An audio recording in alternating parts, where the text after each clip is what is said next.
It's what I call the Brasso trick for helping clean SU carburettors, the pistons inside them.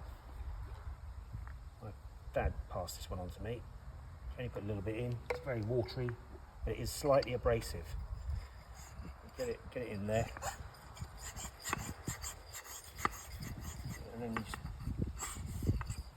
it's just cleaning the surfaces enough to get the bottom there and feel it.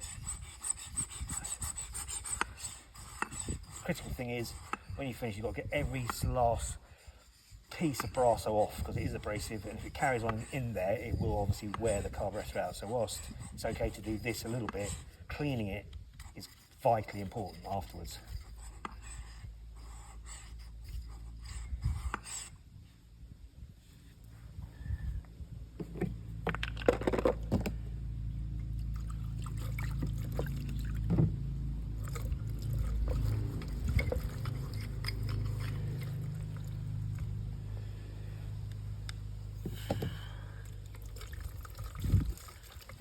Make of this being outside, but not having the workshop. Not exactly. If I'd known I was doing this, I'd have taken this car to my workshop.